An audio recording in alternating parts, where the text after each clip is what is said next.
Blog Talk Radio. Vou começar aqui, gente. Eu recebi aqui uma carta da minha amiga Mina Seifel Karakushansky, que por sua vez recebeu do seu amigo John Winter, do Zimbábue, uma carta absolutamente desesperada sobre a situação no Zimbábue. Então, vocês não podem esquecer que esse senhor Robert Mugabe foi posto no poder pela esquerda internacional, movimentos comunistas, socialistas, etc. Toda essa gente ajudou o sujeito a chegar lá. Agora ele está lá fazendo uma devastação no país, matando gente a 3x2, e ninguém faz absolutamente nada, né? De vez em quando sai aqui um protestinho pro forma, né, de algum governo, da ONU, mas é coisa assim absolutamente inócua. O sujeito diz aqui, olha, eu reconheço que, John Winter diz o seguinte, eu reconheço que são os últimos dias da União Africana Nacional do Zimbábue e do Partido Federal Progressista, PF, que são os partidos governantes do Zimbábue. Mas a hora mais obscura é a hora antes do amanhecer. Estamos todos aqui terrificados, pensando o que eles vão destruir em seguida. Eles estão destruindo casas, às vezes com as pessoas dentro. Ele diz aqui, o que está acontecendo aqui é um genocídio. E se as pessoas não me acreditam, leiam o relatório de genocídio da Anistia Internacional, que diz que nós estamos lá no nível 7. Nível 8 de um genocídio é depois que aconteceu e não há mais nada o que fazer. Eles estão no nível 7 porque ainda está acontecendo. Né? Esse governo ficou louco e nós precisamos que vocês nos ajudem a divulgar o que está acontecendo. É um negócio medonho. Quer dizer, vocês, por favor, mantenham-se informados sobre essa coisa do Zimbábue. A carta é realmente desesperada. Mas, olha, cartas desesperadas não adiantam nada, a não ser quando elas vêm do grupo politicamente correto que está sendo, vamos dizer, protegido pela ONU. Aí sim adianta. Porque, por exemplo, eu passei minha vida lendo cartas desesperadas de prisioneiros cubanos. Né?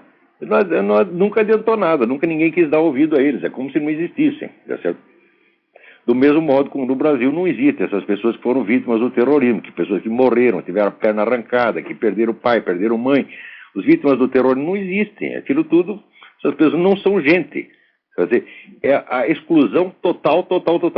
Você não tem direito à voz, você não tem direito a voto, você não tem direito a protesto, você não tem direito a reparações, você não tem direito a um olhar de piedade, você está excluído da humanidade. É isto que esta esquerda faz com as pessoas que ela mata, que ela destrói.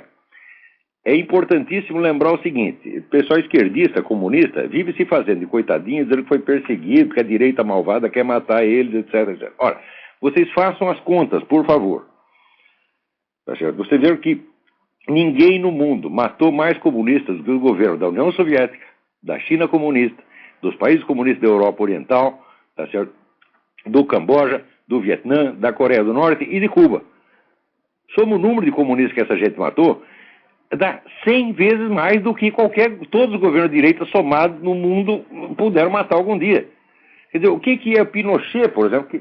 Pinochet, dizem que matou 3 mil comunistas. Eu digo, olha, o Fidel Castro matou mais de 100, segundo o livro negro da Revolução Cubana, que é uma coisa mais bem documentada que foi feita até hoje, chega a 100 mil o número de vítimas do regime Fidel Castro. Desses 100 mil eram todos reacionários, direitistas? Não, metade deles eram comunistas, gente que participou da Revolução. Quer dizer, é claro que comunista é psicótico, o comunista não é uma pessoa normal. É o sujeito que não percebe de onde vem o perigo, quer dizer, o perigo está vindo dele mesmo, da sua patota, tá certo? E ele está com medo dos outros, achando que os outros são assassinos e querem matá-lo, ele está evidentemente louco. Né? E isso aí é universal, não tem um único comunista que perceba o perigo que ele corre dos seus próprios companheiros. Sempre está achando que são os outros, e na verdade acaba sendo morto pelos seus próprios companheiros. Né? Agora aqui, hoje temos essa notícia terrível, esperada, mas terrível, de que a Suprema Corte, os 9 velhinhos, pularam fora de examinar o caso do Donofrio, né? Eu pessoalmente achava que esse processo do Donofrio era um dos mais fracos, porque ele, em primeiro lugar, ele reconhecia a legitimidade daquela certidão de nascimento que foi publicada no Daily Kos, legitimada pela campanha do Obama, sendo que aquilo, vamos dizer, pelas próprias leis do governo do Havaí. Aquilo não é válido nem mesmo para o sujeito comprar um apartamento, presta atenção. Tá certo? Também não é válido para tirar uma licença de motorista no próprio Havaí. Eu publiquei isso no meu site anteontem. Está lá com os vamos dizer, as fontes do governo do Havaí, tudo mais. Quer dizer, no Havaí, aquela certidão não vale absolutamente nada. Você tem que apresentar a certidão original. Além disso, toda essa discussão ela foi viciada desde o começo, porque o pessoal se fixou na questão da nacionalidade do Obama. Eu digo, mas a nacionalidade é um detalhe no conjunto. O problema é que o Obama não apresentou nenhum documento. Ele não apresentou certidão de nascimento original, não apresentou um registro médico, não apresentou histórico escolar, até a tese dele ele proibiu de divulgar. Quer dizer, houve um bloqueio total de informações sobre a vida de Barack Obama. No mesmo instante que o cara está se exibindo por tudo quanto é lado, dizendo: eu sou o enviado de Deus, eu sou o gostoso, eu sou a salvação da humanidade, eu vou mudar o mundo, né? E vocês vão receber uma mensagem. Ele disse literalmente: vocês vão receber, vamos dizer, uma voz do profundo da sua alma, uma voz vai descer do céu e dizer para você: você tem que votar no Barack Obama. Quer dizer, o sujeito que se exibe por todo lugar, se pavoneia, tá certo? Ao mesmo tempo e esconde a sua vida como um rato, é claro que é um sujeito suspeito. O problema da nacionalidade é só, vamos dizer, uma consequência, uma decorrência, né, dessa falta de documento. Mas o problema principal é a falta de transparência do sujeito. O cara simplesmente não pode se candidatar a presidente e esconder a sua vida toda. Então, esse é que era o problema. Mais ainda, o certificado de alistamento militar dele, este é obviamente falso. Isso aí não tem nem como discutir, porque o certificado está datado, né? Tem lá uma data, e a data de impressão do formulário é de mais de 10 anos depois. Então isso aí está na cara que é falsificado. Então é evidente que o Obama é um impostor, tá certo? É evidente que a vida dele toda está escondida. E era nisso que tinha que se ater, e não nesse detalhe da nacionalidade. Tá certo? Mesmo porque a questão da nacionalidade pode ser discutida. Ele teria até uma certa margem, né, para alegar cidadania americana, mesmo tendo nascido no Quênia ou no Raico Park. Quer dizer, esse não era o problema principal. O problema principal é que o sujeito é um impostor mesmo.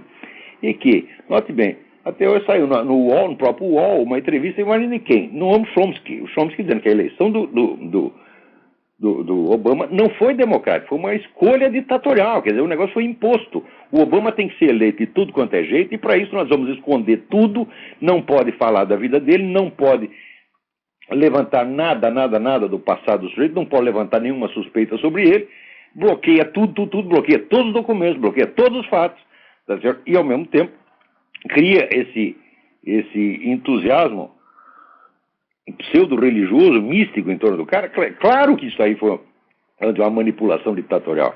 É claro que o eleitorado não teve acesso às informações básicas sobre o sujeito. E a primeira delas, a pergunta básica é a seguinte: não é a nacionalidade. O problema é o seguinte: por que um príncipe saudita, que é notório, né, financiador de terroristas, tá certo, mandou o representante dele na América procurar um jovem chamado Barack Obama e oferecer para pagar todos os estudos do cara em Harvard? Por que logo este jovem?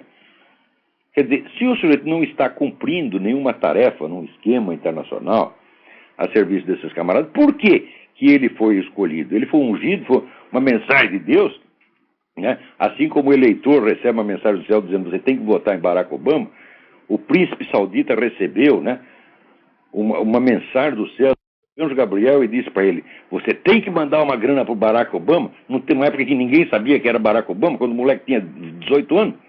Como é possível isso? Isso aí é esclarecido. Né? Além disso, eu estive vendo outro dia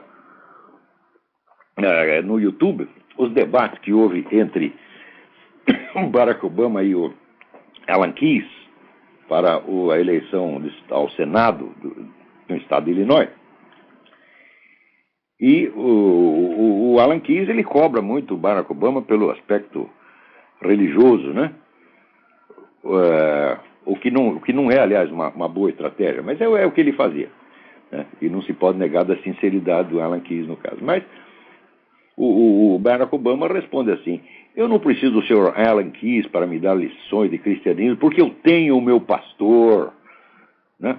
Ora, mas se em 2004 ele já tinha o pastor dele, como é que ele pode depois, anos depois, dizer que não sabia o que o pastor estava falando na igreja, ele não ouviu nada? Quer dizer, o sujeito é de uma hipocrisia, assim, parece criança. Né? Quer dizer, você vê, o Bill Clinton, que é um criminoso, né? Ele, comparado com Obama, é de uma sinceridade, é de um sincerismo quase obsceno. Não é isso? Porque aquele negócio da Mônica Lewinsky, por exemplo, né? Ele disse, eu não sabia que sexo oral era sexo. Mas ele pelo menos reconheceu que a mulher fez sexo oral nele, né?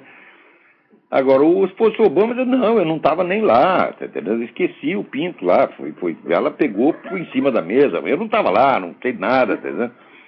O Obama chega a esse ponto, rapaz. Quer dizer, o cara, uma cara de pau, falso, impostor total, com uma biografia totalmente escondida. Então, por que o pessoal tem que se apegar nesse ponto da nacionalidade? Às vezes a pessoa quer ser esperto e se dá mal, tá entendendo? Não acharam que era uma estratégia judicial, né? Mas, olha, aí tem o seguinte, ele tem que lembrar aquele negócio do que eu dizia o Roberto Campos, ele fala do Zé, né? Ele diz o seguinte, tem 3 maneiras de você alcançar a ruína. Né? A mais rápida é pelo jogo, a mais agradável é pelas mulheres, e a mais segura é ouvindo o conselho do economista. Né? Isso aí se aplica também a advogado, entendeu? Se ouve muito advogado, você sabe onde você vai parar, porra. Né? Quer dizer, o advogado quer ser esperto, não vamos pegar ele por esse ponto aqui, mas não é, as coisas não são assim, você tem que se ater, vamos dizer a verdade, e a hierarquia da importância das coisas. Quer dizer, mesmo a questão da nacionalidade empalidece em face da total falta de transparência do candidato. Né? Quer dizer, por que não pode ler a tese de doutoramento dele, se ao mesmo tempo a tese é alardeada? Olha, o rapaz era um gênio, fez a tese em Harvard, mas cadê a tese? É proibido ver. Quer dizer, você não pode alegar uma coisa como prova, ao mesmo tempo onde você esconde, porra. Né? Agora, falando aqui em biografia, em currículo, para falar de Barack Obama, vou falar deste que vos fala. Né? Saiu aqui, né, aquele idiota do Pedro Doria, né, o garoto lá, o discípulo dele, Leonardo Bernardes, disse que eu caricaturei o Pedro Doria com aquele negócio da Bruna Surfistinha. Não caricaturei, não. Quem disse aqui foi o Pedro Doria, está lá no blog dele. Na realização, ele falando de si na terceira pessoa. A realização mais importante de Pedro Doria foi descobrir e divulgar Bruna Surfistinha. Isso aí é o que eu chamo de proxenetagem literária. Tá certo? Então esse é o ramo do Pedro Doria. Agora, Pedro Doria aqui, não sei porquê, né, publica lá um aviso hoje hoje não, uns dias atrás no blog dele, dizendo, mais rigor, please. A questão não é se o Olavo já foi elogiado ou não. A questão é acadêmica. Em que trabalhos foi citado? Por quem? Em que revistas de filosofia publicou? Seus artigos avançaram o conhecimento da humanidade em que áreas? É isso que intelectuais fazem. Publicam artigos em revistas especializadas, artigos avaliados por seus pares para serem aprovados. Não precisa ser no Brasil, já que o Brasil é tão medíocre. Serve no mundo. Aliás, no mundo é melhor. Né? E aí, então, vamos por partes, ô Pedro Doria. Em primeiro lugar, não é isso que os intelectuais fazem. Isso é o que fazem, vamos dizer, os profissionais do ensino universitário, que não abrange a totalidade dos intelectuais. É uma fração mínima, tá certo? Intelectuais publicam livros, intelectuais publicam artigos em jornal, intelectuais dão cursos, intelectuais fazem conferências, ou seja, existe 1 milhão de maneiras de você expressar o seu trabalho. E você só vai fazer questão de você publicar numa revista acadêmica se você está interessado em formar currículo para conseguir um emprego acadêmico de merda como esse que vocês têm. Você está entendendo? Então, daí sim, eu sei o que um professor universitário é capaz de fazer, tá certo? Para que publique um artigo dele. Ele não só dá o cu pro sujeito, como ele oferece a mulher, a filha, a mãe, faz tudo, tá certo? Já se dizia, tem uma antiga piada na Universidade Austríaca, que dizia que para você subir na carreira você tem 3 vias. Per os, per anum, per vaginam. Quer dizer, pela boca, pelo ânus e pela vagina. São 3 meios de você subir na profissão acadêmica. Tá certo? Então, se isso já era assim na Áustria, porque era sério, agora você imagina No Brasil deve ter uma quarta, uma quinta via, quer dizer, com esse negócio de, né, de bissexual, tetrassexual, transexual, metasexual, né? Já deve ter inventado mais umas vias aí que desconhecidas do ser humano, né? Pela orelha, né? Umbigo, isso, umbigo. Então, primeiro, quer dizer, o cavador de empreguinho universitário faz isso. Ele vive atrás de... Publica o meu trabalho, pelo amor de Deus, seu doutor, eu faço o que eu quiser. Então, intelectuais não fazem isso. Tá certo? Intelectuais fazem o trabalho, tá certo? E mandou lá para uma revista e se a revista quiser publicar, publique. Se não quiser, não publique. Né? Eu, da minha parte, eu jamais fui pedir publicação do que quer que fosse, nem participação em congresso, nem coisíssima nenhuma. Eu só publiquei em revista acadêmica ou em atas de congresso quando me convidaram. Eu não me rebaixo a ir nesses puteiros chamados universidade e pedir o que quer que seja. Mas se eles querem um trabalho meu para aprender alguma coisa, eu, vamos dizer, com todo prazer lhes forneço. Tá certo? Agora, outra coisa, seu Pedro Doca, não é você que tem que perguntar, né? A questão é acadêmica. Em que trabalho foi citado? Por quem? Em que revista de filosofia publicou? Ora, porra, se você é um jornalista e você se mete a falar de um autor, sobretudo você vai falar mal dele, é você que tem que se informar. Você não tem que estar perguntando isso para o seu público. Você tem que saber, você tem que investigar isso aí, né? E como diria Ruth Lemos, você tem que saber, tá entendendo? Você é o cara que tem que saber isso. Você não tem que perguntar para os seus leitores, né? Você tinha que saber, né? Você tinha que, por exemplo, você pega lá os anais do 5º Congresso Brasileiro de Filosofia, realizado em 1995, publicado pelo Instituto Brasileiro de Filosofia em 98, com prefácio de Miguel Reale. Está lá o meu trabalho, a teoria dos 4 discursos. E foi apresentado, discutido com os meus pares e depois publicado nos anais, né, do 5º Congresso Brasileiro de Filosofia. Quer dizer, se isto não é a publicação acadêmica, eu não sei que merda é. Você poderia publicar na Leonardo, poderia procurar Leonardo, Revista de Filosofia Portuguesa, o meu trabalho, Maquiavel, a Confusão Demoníaca, que foi lá discutido, foi publicado, discutido, etc. Você poderia procurar, por exemplo, o colóquio do Instituto de Tropicologia da Fundação Joaquim Nabuco, de 13 de maio de 1997, que foi uma sessão especial do Instituto de Tropicologia para discutir a minha obra, discutir com 20 intelectuais de primeiríssimo plano, tá certo? Gente, inclusive ideologicamente verdade, estava lá até o Carlos Guilherme Mota, tá certo? Então, está lá, atas do colóquio do Instituto de Tropicologia da sessão 13 de maio de 1997. Você pode procurar. Você podia procurar, tá certo? Se você quer saber, está tão interessado nisso, você quer saber, você pode ir lá, tá certo? Procurar atas do colóquio da Maison des Sciences de l'Homme, da Unesco, Forms and Dynamics of Exclusion, de 22 e 25 de maio de 97, está lá o meu trabalho, com o título francês, Le plus exclu des exclus. É um trabalho sobre a exclusão. Tá certo isso? Você poderia procurar várias. Olha, tem lá as atas do Congresso Planetary Articulation, The Life, Thought and Influence of Eugen Rosenstock Hussey, né, publicado pela Milken University 2002. Tem o meu trabalho sobre o Otto Maria Karpov, publicado pela revista da Universidade de Dartmouth, que é a universidade mais respeitada aqui na área das ciências humanas e letras. Tá certo? Quer dizer, eu tenho uma lista de trabalhos publicados no meu saco. O que é isso? Agora, você que está perguntando para os seus leitores, que caso de jornalista é você que pergunta para os seus leitores em vez de informá-los? Vai trabalhar, vagabundo! Quer falar de mim? Vai pelo menos... Olha, você não sabe nem o meu currículo. Você nunca leu de mim, a não ser 2 ou 3 artiguinhos de jornal. Você não tem ideia nem do meu... Agora, perguntar onde foi citado, eu digo, olha, eu te dou... Né? Aqui, você poderia ter um outro aqui que você poderia procurar, o vagabundo. Handbook of the First World Congress and School on Universal Logic. Esse foi o maior congresso de lógica já realizado no planeta Terra, pela Universidade de Montreux, na Suíça. Onde eu fui lá, não fui pedir, eu quero participar. Fui convidado pelos organizadores Jean-Yves Béziot e Alexandre Costa Leite. Alexandre Costa Leite é o maior lógico brasileiro atualmente, tá certo?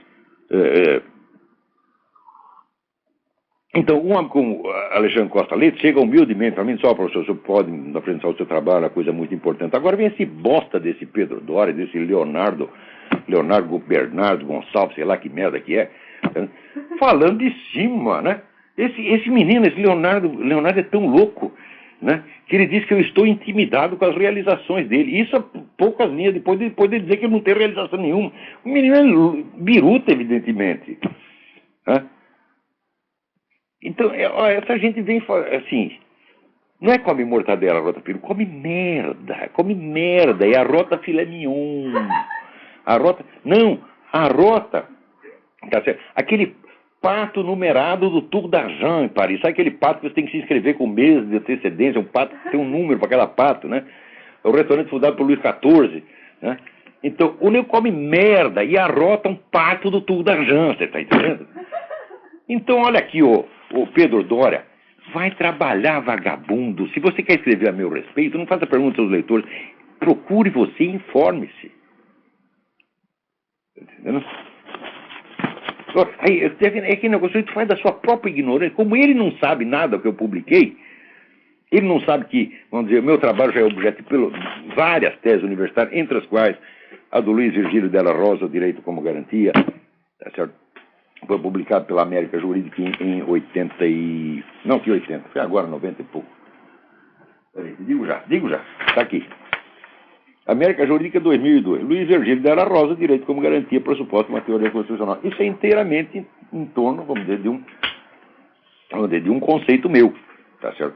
Também tem a tese agora que o Bruno Garchagen está fazendo na Universidade Católica de Lisboa. A tese é a respeito do meu pensamento. Então não falta isso. Quer dizer, a tese da Lena Frota, no Rio de Janeiro, tá certo? Que foi sobre a minha coluna no Globo. Quer dizer, ora, porra!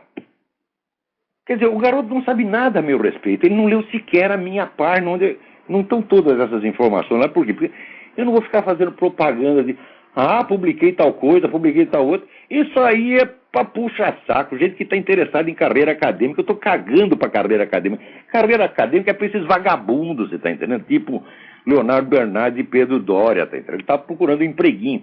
Eu tenho meus próprios meios de subsistência, eu trabalho por conta própria, sou meu próprio patrão, você tá entendendo? Há 30 anos sou meu próprio patrão. Felizmente ganho muito mais do que professor universitário brasileiro, tá certo? E eles vêm, o sujeito ganha mais do que eu, ele aparece em tudo quanto é jornal, ele dá entrevista de televisão, o cara é aplaudido internacionalmente, e eu aqui, que sou professor catedrático, seu doutor, ninguém fala de mim. Então fica esse bando de invejoso, fracassado, frustrado, filho da puta, lá metido naquela faculdade poerenta, aqueles barracos da USP, miseráveis, tá entendendo? Falando para 3 ou 4 aluninhos na sala, se roendo de inveja, dizendo que eu que estou com inveja dele, que eu que quero estar lá. É o sonho da minha vida. O sonho da minha vida, o emprego na USP. Ora, vai pra merda, porra! Vocês não têm vergonha?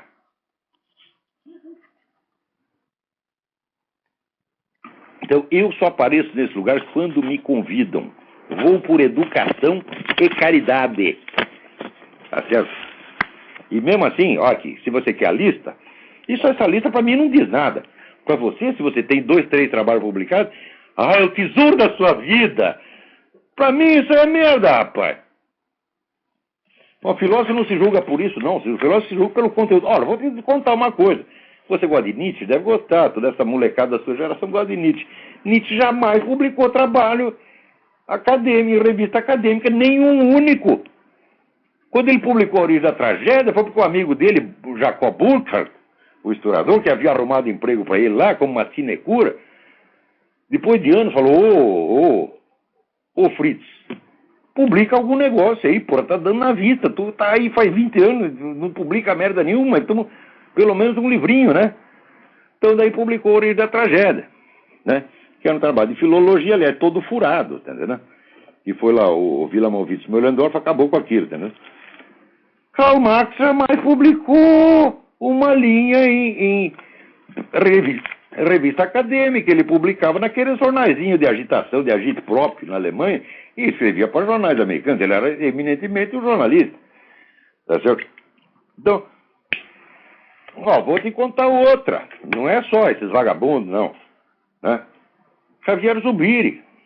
Xavier Zubiri é uma das glórias do pensamento mundial. Xavier Zubiri é quase um novo Santo Tomás de Aquino.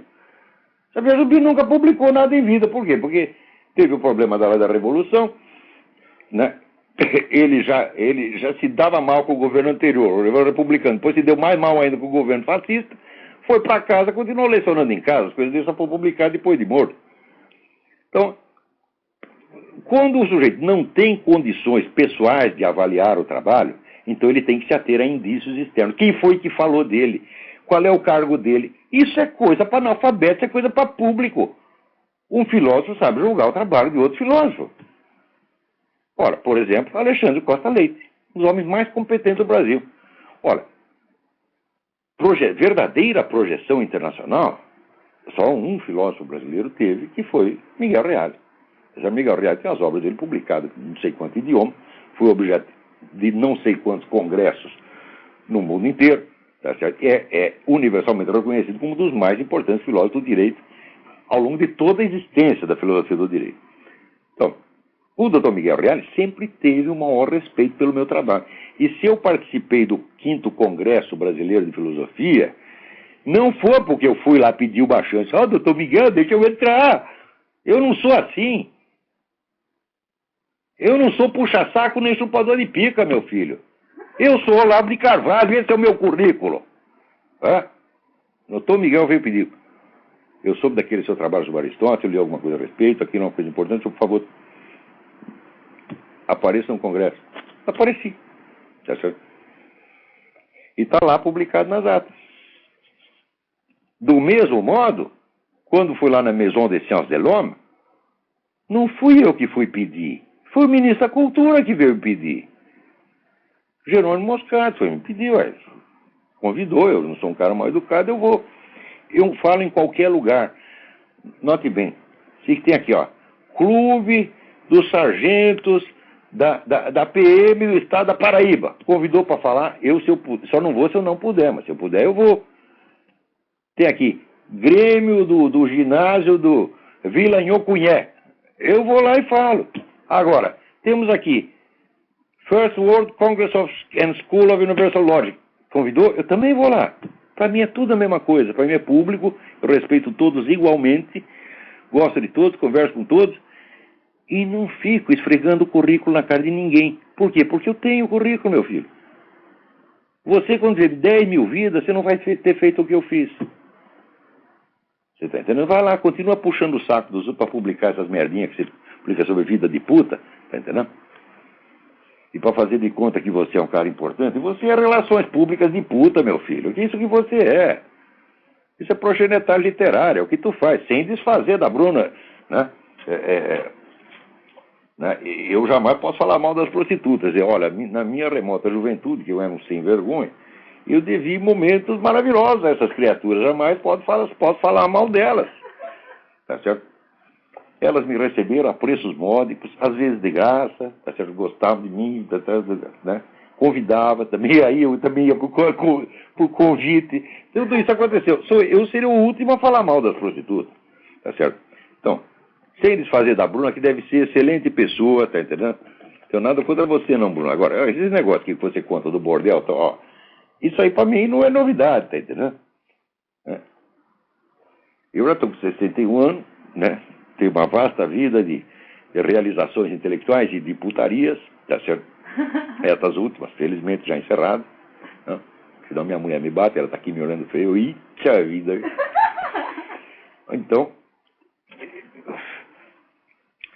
Então, essas coisas aí, vamos dizer, são para repater le bourgeois, né? Quer dizer, para assustar o burguês, né? O burguês vê aquelas... Se bem hoje em dia não existe mais nem esse burguês, né? Quem é que vai se escandalizar com revelações de bordel hoje em dia? Faz favor. Os garotos estão dando cura às escolas, chupando pica de professor, porra. Eles vão... olha o que aconteceu no bordel. A mulher deu. Que coisa mais ridícula, né? Então o sujeito vive de forjar um escândalo em torno de uma coisa que não existe. Né? Então, isso aí de ficar cavando lugarzinho em revista, meu filho, é para você tá entendendo? Então, para mim, me basta o que eu fiz, tá certo? E o que eu fiz é divulgado sempre na seguinte ordem. Primeiro, eu falo nos meus cursos.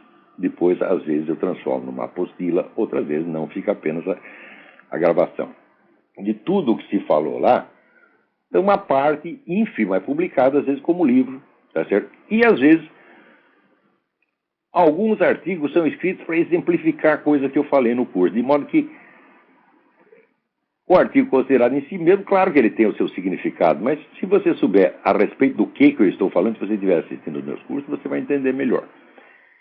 Se somar todos os cursos que eu dei, transcrever tudo, dá umas 20 mil páginas no mínimo. Não estou fazendo questão nenhuma de que isso seja publicado em vida, tá certo? Porque eu sei a durabilidade do que eu fiz, meu filho. Tá certo? Então, não tenho nenhuma pressa, não tô me promovendo em cima disso, não preciso disso, tá certo? Eu não estou lá concorrendo, não quero ser catedrático da puta que eu pariu, estou um pouco lixando para isso. A minha exclusão do establishment universitário é voluntária e irreversível, só vou temporariamente quando me convido, tá certo? Se for alguma pessoa, aí se é para lecionar, então aí precisa ter um motivo sério, tá entendendo? Que é uma pessoa da Universidade Católica do Paraná, que eu fiquei lá 3 anos, tá certo? Eu fui porque era uma pessoa muito gentil, pessoa muito amiga, e por quê? Porque no Paraná, quando eu comecei a dar os meus cursos particulares no Paraná, eu notei que os estudantes paranaenses eram diferentes dos outros. O Paraná é o único lugar do Brasil onde as pessoas estudam, onde elas querem saber. E eu fiquei, querem saber, tá entendendo? Então eu fiquei entusiasmado com aqueles alunos, e quando veio o pessoal da PUC, falaram, não, nós temos aqui esse curso, vai ter 100 alunos. Ótimo! Então, se são 100 pessoas desse nível, com esse nível de interesse, é claro que eu vou. Iria em qualquer lugar para lecionar. Então, olha, não me meça por esses critérios, você está entendendo? Não é que nem corporativo, isso é patota, isso é coisa de bandidinho, tá entendendo? Ficar cavando lugar na revista. Eu não. O meu currículo é 10 vezes o seu, tá certo? E ele não foi buscado por mim. Eu fui simplesmente fazendo as coisas. Eu nem sei fazer o meu currículo, é tanta coisa que eu fiz na vida, tá entendendo? E vamos ver o que mais temos aqui para hoje. Chega ali para falar de mim mesmo, para falar. Eu sou um chato, falando de mim mesmo. Nem eu, nem o Obama. A biografia do Obama não existe. Né? E a minha só interessa aí, parece que é o Pedro Doria. Né?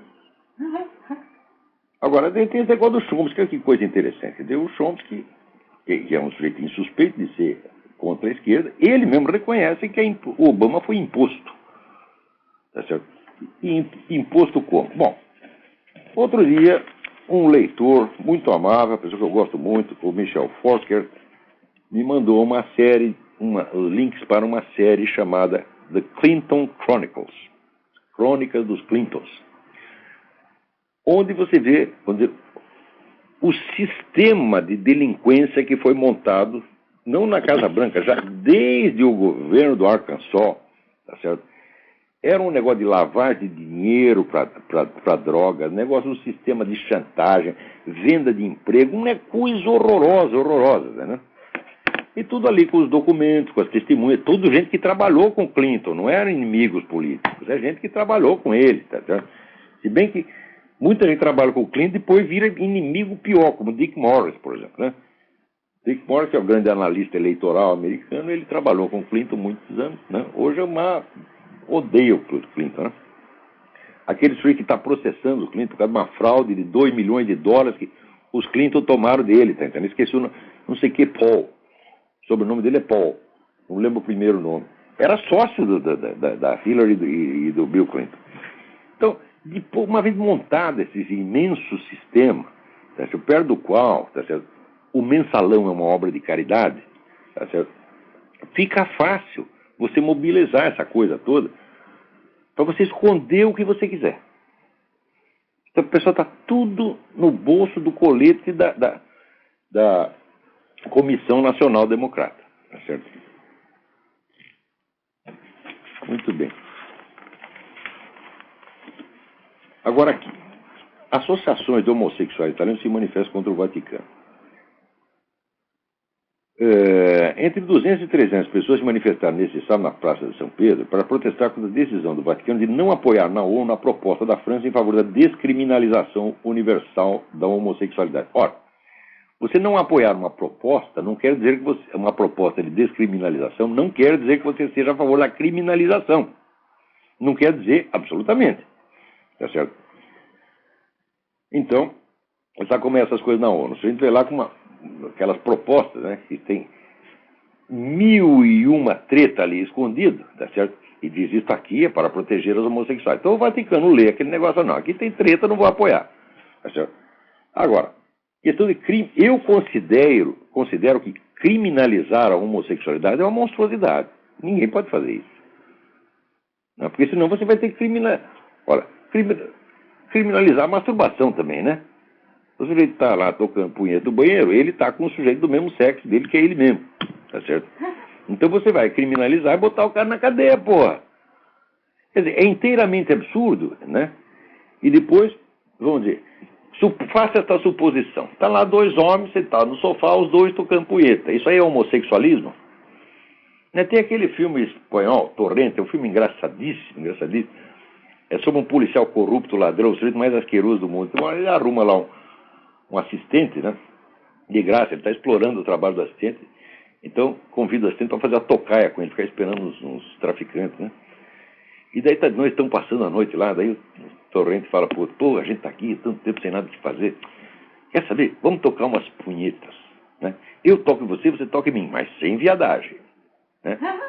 O Torrente seria criminalizado, né? Quer dizer, é um negócio inteiramente subjetivo. Isso aí, eu pessoalmente sou totalmente contra.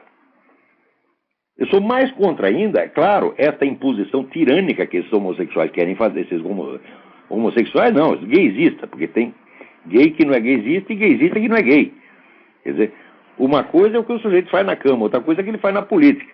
Então esses grupos gaysistas, eles querem oprimir as igrejas, querem tapar a boca das pessoas, querem criminalizar o quê? A leitura da Bíblia. Querem criminalizar e criminalizam. Então, acho muito feio criminalizar uma prática sexual onde há consentimento mútuo, tá certo? Mas eu acho infinitamente mais feio você querer criminalizar um padre que está citando a Bíblia, um padre, um pastor, um rabino que está citando a Bíblia. Então, eles querem descriminalizar a homossexualidade, mas querem criminalizar o cristianismo. E estão fazendo isso, e estão obtendo até algum sucesso nisso. Por quê? Porque o pessoal cristão conservador é frouxo. Não reage devidamente, não reage com a devida veemência. Tá certo?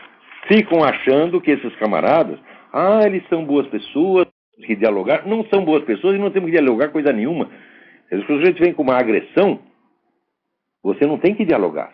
A agressão se responde com agressão.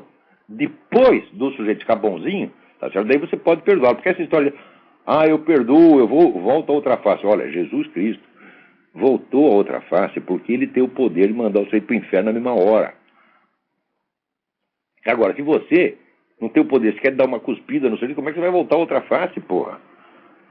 Isso é uma blasfêmia. Você está brincando, fazendo de conta que você é Jesus Cristo. E eu acho que a gente perdoa, né, a pessoa enfraquecida, abatida, que se arrepende, daí a gente generosamente não só o perdoa, como ajuda a se levantar. Agora, você perdoar aquele que já mais forte, que já está batendo em você, que ainda vai bater amanhã, já perdoa antecipadamente, se fazendo de conta que você é o juiz, que você é Jesus Cristo. Isso não é, meu filho. Então você tem que subjugar o sujeito, e daí você o perdoa. Tá certo? Agora, perdoar o mais forte é facílimo, né? Qualquer covarde perdoa. Agora, e perdoar o mais fraco? Quer dizer, depois que você já reduziu o sujeito à impotência, está ele lá de quatro no chão, abatido, aí o que você faz? Aí você bate mais nele, né? Aí você não perdoa. A verdadeira generosidade, a verdadeira caridade é perdoar o mais fraco. Tá certo? O próprio Deus perdoa aquele que vem de coração contrito, né?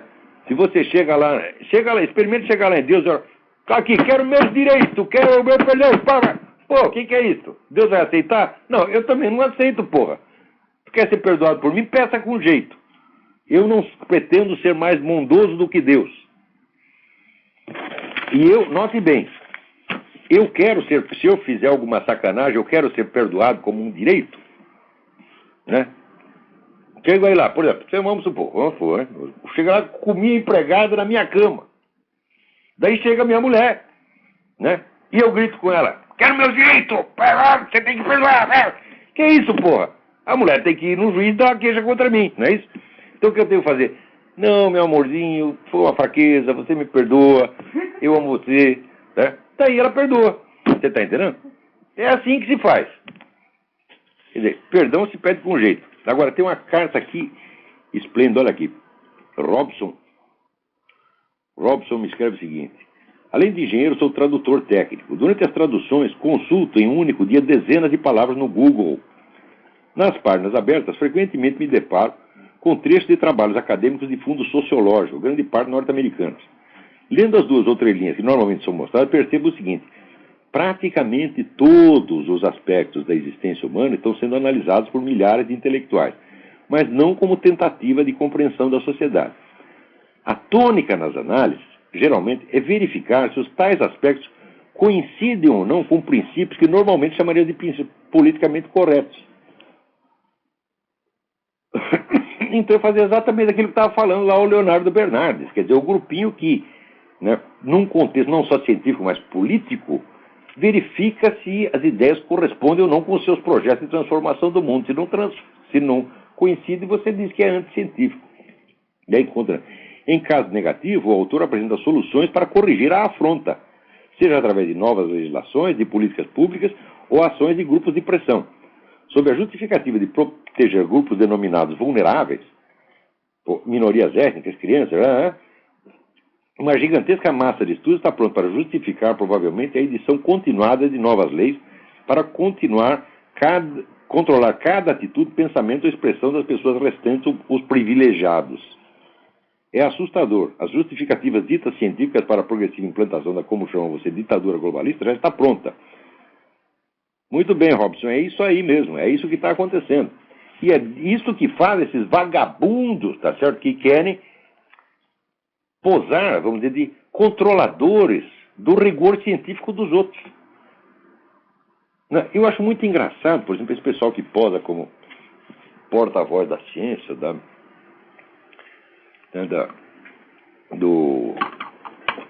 autoridade acadêmica, etc. Porque, por um lado, né, eles chegam para você, por exemplo, nessas discussões sobre design inteligente, os caras, não, tá aqui, isso aqui é um fato científico comprovado, você não tem o direito de discutir, blá, blá, blá. Por outro lado, eles mesmos, né, pregam aquele relativismo dissolvente, falam, não, existem vários tipos de discursos, um discurso não pode ter que o outro está errado, eles são apenas visões diferentes, etc. Ou seja, quando eles querem a carta do dissolvente do relativismo, eles puxam. E quando eles querem botar o pinto na mesa, dizendo aqui estão fatos científicos comprovados, eles fazem. Quer dizer, sempre jogando com. Tendo pessoal duas caras, duas línguas, porra. É o bilíngues maledictus de que fala a Bíblia. Como é que se pode levar essa gente a sério? Né? Você está entendendo por que eu jamais procurei uma carreira universitária? Porque a universidade no Brasil é todinha assim. Nos Estados Unidos não é. Mas aqui eu não posso lecionar porque eu estou aqui como jornalista. O meu visto de jornalista não permite que eu trabalhe para entidades americanas. Eu não posso arrumar emprego aqui. Eu não posso fazer uma conferência aqui ou ali de graça. Tá certo? Mas trabalhar aqui eu não posso. Então a universidade aqui está. Aqui até eu teria 2 ou 3 universidades que valeria a pena, né, ensinar lá, porque tem gente inteligente, amigos meus, né, que estão lá lecionando, seria até um prazer conviver com aquelas pessoas. Gente de alto gabarito, como no Brasil não tem. Né?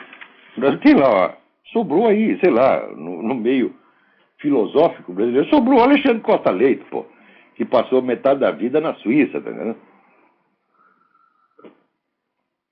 E... Então seria interessante, talvez, citar mas legalmente eu não posso. Tá certo? Agora, no Brasil, não é que eu não posso, eu nunca quis. Eu só fui quando tem algum motivo especial para ir. Você está entendendo?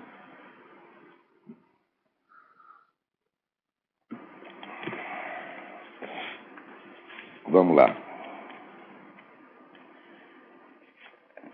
Olha aqui, agora apareceu história, sabe, aqui no Columbus Dispatch, uma notícia de um jornal importante lá de Ohio. A história é que aquela funcionária que foi vasculhar a vida... Lembra quando o Joe the Plumber fez uma pergunta, ele não ofendeu nem nada, fez uma pergunta para o Barack Obama na rua, pergunta que deixou o Barack Obama meio sem jeito. Imediatamente,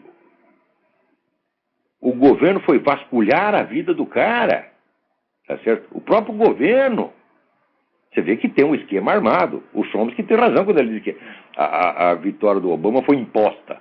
Até o governo estava trabalhando para ele, pô. Eles foram vasculhar a vida do coitado do Joe the Plumber, que se chama Samuel Wurzelbacher, um nome alemão. Mas os caras não sabem falar isso, então Joe the Plumber é mais fácil.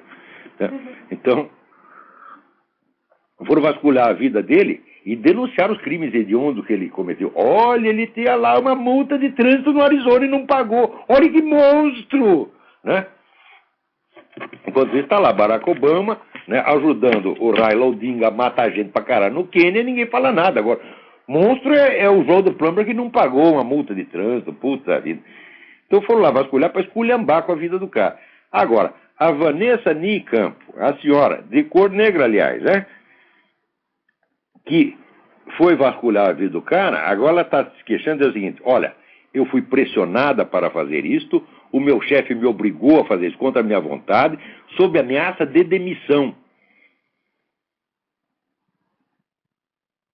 Olha que coisa mais feia.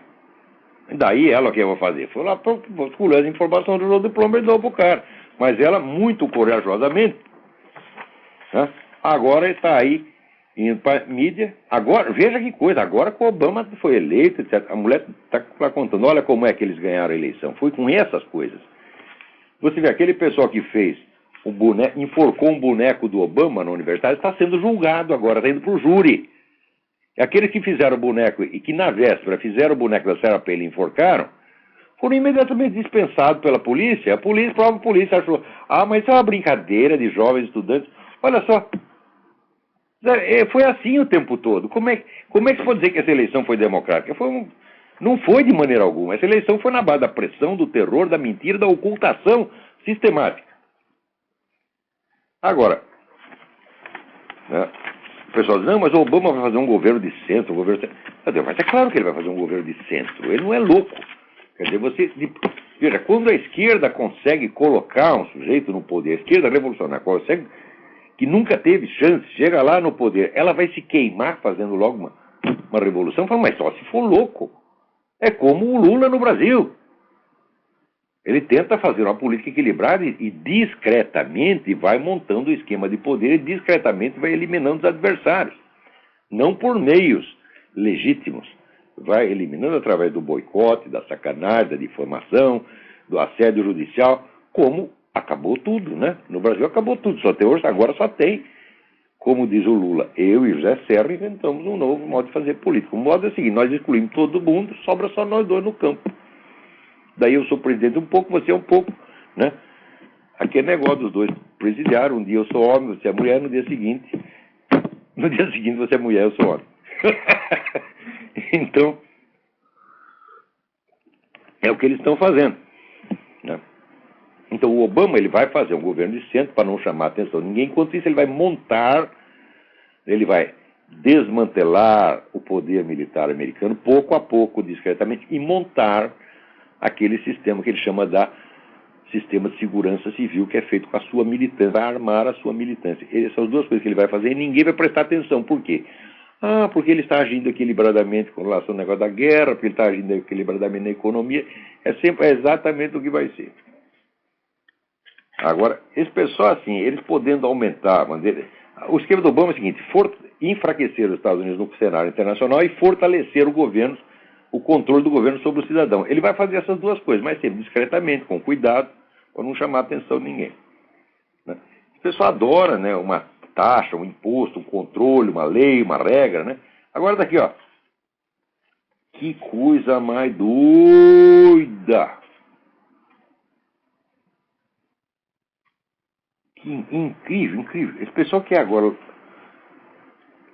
lançar um imposto sobre as vacas e porcos, porque eles cheiram mal e peidam, e o peido vai abrindo um rombo na camada de ozônio, né? E a camada daí dá aquecimento global e todos nós morremos queimados, embora, quer dizer, já reconheceram que o ano que vem vai ser o ano mais frio da década, mas isso não quer dizer que não está aquecendo. Fala, bom, como é que vai entender um raciocínio desse, né? Mas, em todo caso, diz que aqui os peidos de vacas e porcos, né, de ovelhas, etc., estão abrindo um rombo. Então, você tem vaca, você vai ter que pagar. O que se calcula é o seguinte: um pequeno proprietário vai gastar $30 mil por ano só para ter vaca. Agora, atenção, depois eu estou estudando aqui um negócio chamado Códex Alimentários. Um amigo meu, Alessandro, me mandou aqui uns links para uma nutricionista, doutora Rima, não sei das quantas, que faz umas denúncias terríveis sobre o controle dos alimentos no mundo pela ONU. Quer dizer, a ONU tem um projeto que começou em 64 para estar implementado agora por volta de 2010. Eu comecei a pessoal pensar a longuíssimo prazo, para colocar todos os alimentos no mundo, tudo aquilo que você pode entrar pela sua boca, exceto piroca, evidentemente, né? Isso aí é incontrolável. Isso aí, sobretudo esse pessoal acadêmico, aí não tem como parar. Isso aí não dá, não tem ONU que controla, né?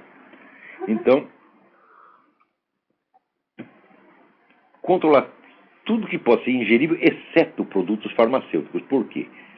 Porque o grande lobby, o pessoal fala, por exemplo, os lucros extraordinários do petróleo. O lucro do petróleo é 2, 3%. Da indústria farmacêutica é 19% e ninguém fala nada. Por quê? Porque a indústria farmacêutica é Rockefeller. A Rockefeller é o dono do CFR, é o dono da política americana, então isso aí não se toca. Então, a ONU está com esse projeto do Código Alimentar, Códex Alimentários, que, vamos dizer, tem um monte de nutrientes que vem nesses suplementos alimentares, que isso aí salva vidas, cura gente pra caramba, né? Aqui nos Estados Unidos é a terra do suplemento alimentar, né? Muita gente, né, cura até câncer com esses negócios, né? Os suplementos alimentares vão ser considerados tóxicos e vão ser proibidos. E você, para tomar uma vitamina A, você vai precisar de uma receita médica. E olhe lá, controlado, né? Para compensar, liberaram um monte, tá certo, de pesticidas que são mortais para o ser humano. Aqui nos Estados Unidos, por exemplo, você não pode parar aquilo na alfândega. Por quê? Olha como os caras são espertos. Eles fizeram o Códex Alimentar como se fosse, vamos dizer, um acordo comercial. Então não pode ser violado. Então você não pode proibir aquela porcaria de entrar nos Estados Unidos, né? Porque senão você está violando um acordo comercial. Então tem um monte de substância tóxica que pode. Por quê? Porque é produzido pela indústria farmacêutica. E um monte de substância que salva a vida humana é tóxico. Não pode mais. Tudo vai ter que ser regulamentado. Olha aqui. Cada vaca, cada galinha, cada ovelha, tá certo? Vai ter que estar registrado na ONU. E você pagando imposto. É isso que vai acontecer. Quer dizer, isso está sendo montado. Isso aí não é... Veja, a coisa mais fácil. Quem quer que acuse o outro de teoria da conspiração já é filho da puta para começar. Porque não se responde uma divulgação de fato, não se responde a uma denúncia com carimbo. Não se responde, não se faz isto. Tá certo? E, em segundo lugar, porque o número de coisas que eles estão chamando de teoria da conspiração é tão grande que mostra que eles não sabem o que é uma teoria da conspiração. Tá certo? Como é que eu posso chamar de conspiração uma coisa como esse Códex Alimentar? Isso é feito à vista de todos, a pessoa não fica sabendo porque não quer. Conspiração é um negócio que é totalmente escondido. Tá certo? Outra coisa.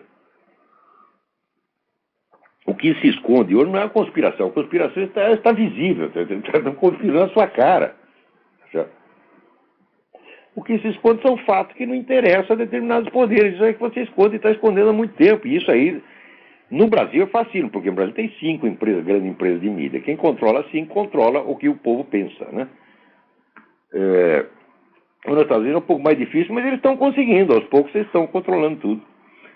Agora que o Kleber Nunes, pai daqueles alunos, daqueles 2 meninos que fizeram homeschooling, foram severamente punidos por isso, depois o governo tentou humilhá-los, impondo um exame para eles muito acima do que se exige no grau deles, e os meninos heroicamente passaram, né?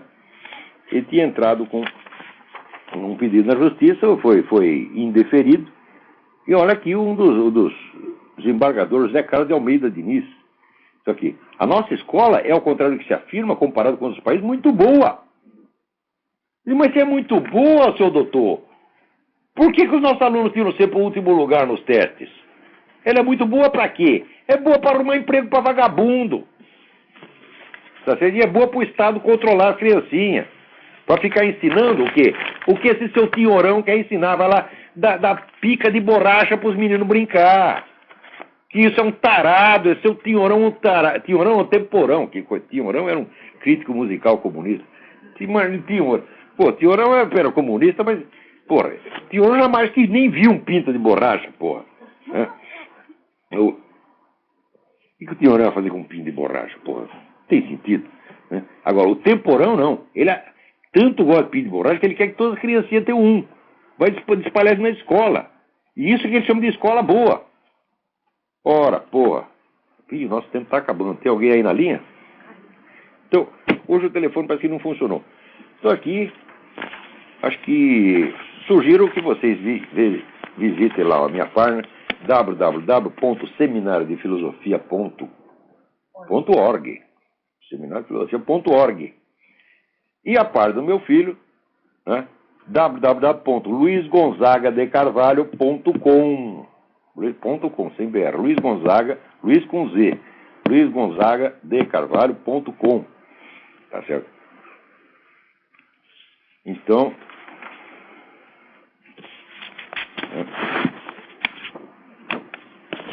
acho que por hoje é isso aí. Fica lá a recomendação, o seu Pedro Doria. Jornalista não faz pergunta para o leitor, jornalista investiga e informa o leitor. Tu quer o meu currículo? Uma parte do meu currículo, para a parte pequena, está lá na minha parte. Se tem, tu pergunta para mim. Você não tem meu e-mail? Pergunta lá, seu Olavo, onde o senhor publicou? Te informo com todo prazer. Tá certo? Agora, enquanto você não faz isso, te dou uma sugestão. Vai tomar no cu.